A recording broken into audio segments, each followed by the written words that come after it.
Horace Kephart was born in East Salem, Pennsylvania on September 8, 1862, but spent most of his youth growing up in Iowa. Sometime later, after being educated as a librarian, Kephart became the director of the Mercantile Library in St. Louis, Missouri in 1890. Eventually, after succumbing to nervous exhaustion, Kephart concluded that urban life was a major contributor to his issues and retracted himself back to Iowa for a much-needed break for personal reflection.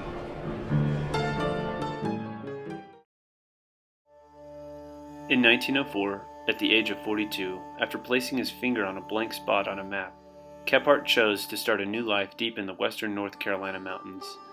Using his literary background, Kephart began researching the history and culture of the people in the mountains, along with learning and understanding new ways of living in the Carolina wilderness. During this time, Kephart was an accomplished woodsman and wrote several books about living in the wilderness. He also helped establish the Appalachian Trail through the Smoky Mountains. Kephart would later become the advocate for the creation of the Great Smoky Mountain National Park, where he spent much of his time mapping out peaks with his longtime friend George Massa. Kephart was a true believer in form follows function. He believed tools necessary for living in the wilderness needed to work properly and perform many roles or tasks. Of these many descriptions for designing equipment, the knife was his main focus. After having local craftsmen build a knife to his specifications, Horace unknowingly created a tool that would last for generations. Hey Gearaholics, it's me, Gearaholic here, and today I'm doing a new review. Today's review is going to be over the Condor Kepheart Knife. This is a pretty awesome blade. You know, Condor, they kind of did their version of the Kepheart knife, and Horace Kephart was a really famous outdoorsman, wrote a lot of books, done a lot in conservation movements, pretty important guy. If you don't know a lot about him, hopefully that first section kind of filled you guys in on his life and kind of about how important he really was. I think they did a really good job doing the entire design. I have already tested it out, so it does look a little bit beat up, so hopefully I'll roll in some video and you guys will see me actually working with this knife. It also comes with a pretty awesome leather sheath here, which I will show you guys. Very thick leather sheath. You can see how thick the leather is, and they stitch together just perfectly. Very well stitched together with two brass rivets here and there up at the top and the bottom to keep everything together. And it's really thick leather too, you can see that, with a nice wide belt loop there, so 3 inches probably. You can fit that on pretty much most belts. I'll show you guys the knife real quick.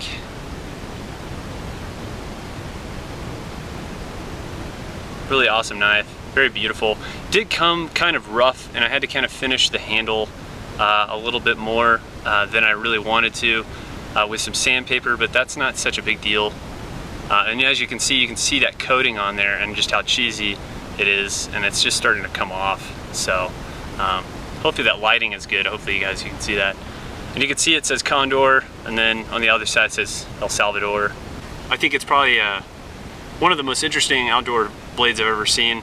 It's a very utilitarian function knife. The whole style and the way that it's designed is really interesting. It is kind of a drop point design.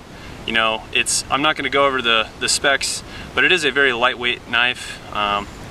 Very, very well made and well constructed with nice wooden handles, 3 brass pins. The handle feels really good, and it fills my hand pretty good, and I got large size hands.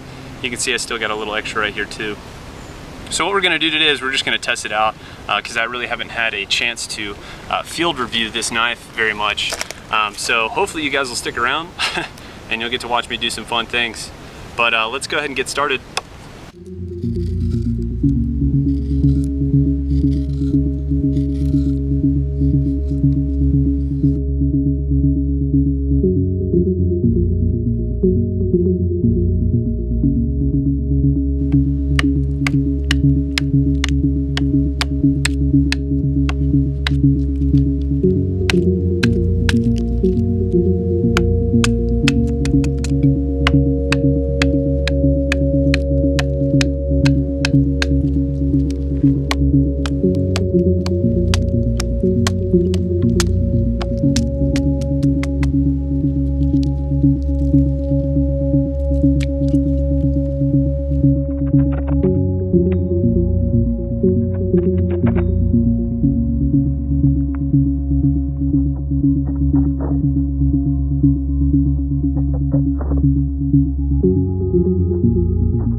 So guys, my overall thoughts of this knife are, it works really well.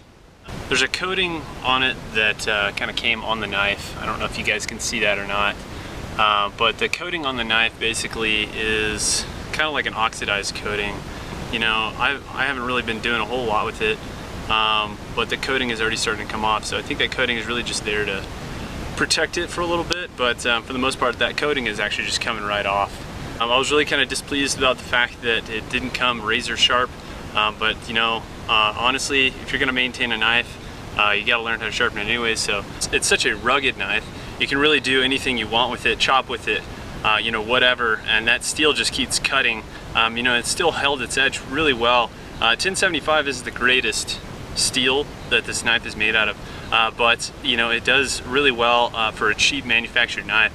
You know, for under $35 you can obtain this knife and add it to your collection, and it's really just a great bushcrafting, woodworking knife, or a general utility task knife. You know, other than these two minor things with the edge not being sharp and that finish just coming right off as soon as you use it, I think my overall impressions of the knife is that it's a really good knife. I don't think that there's anything wrong with wanting to pick one up, especially if you are really into bushcrafting or outdoors. Well guys, I appreciate you guys joining me you know, on this outdoor review. If you guys have any questions, comments, or concerns, please leave them down below. Don't forget to hit like, and if you're new to my channel, please don't forget to subscribe. I got a lot more videos coming, and I still have a lot more videos that you guys probably haven't even seen yet. Once again, thank you guys. Be safe out there and try not to cut yourselves. I'm Gearaholic and I'm signing out. Later guys.